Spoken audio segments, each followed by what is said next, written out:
أعوذ بالله من الشيطان الرجيم بسم اللہ الرحمن الرحیم۔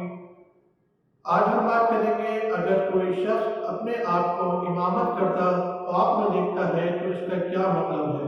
اگر کوئی شخص خواب میں یہ دیکھتا ہے کہ کسی قوم کا امام بنا حالانکہ وہ اس قوم کا امام نہ تھا تو اس کا مطلب اس کی نشانی یہ ہے کہ وہ اس قوم کا سردار ہوگا اور وہ قوم سب لوگ اس کے تابع ہوں گے، جس طرح نماز کے اندر مقتدی امام کے تابع ہوتے ہیں۔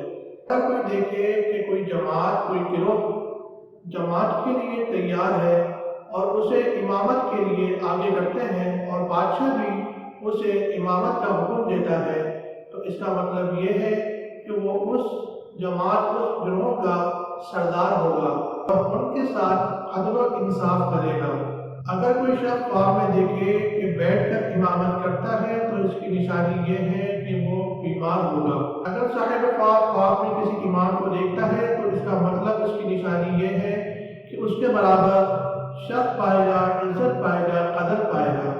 اگر کوئی شخص یہ دیکھے کہ وہ کسی امام کے ساتھ کسی جہاد میں ہے، کسی جہاد میں حصہ لیا ہے تو اس کا مطلب اس کی نشانی یہ ہے دولت اور ولایت میں اس کے ساتھ شریک ہوگا۔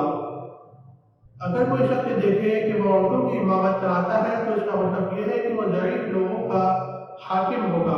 اگر دیکھے کہ کوئی امام آسمان سے اترا ہے اور کسی جماعت کا امام بنا ہے تو اللہ تعالیٰ اس زمین پر اپنی رحمت نازل فرمائیں گے، اپنا کرم نازل فرمائیں گے۔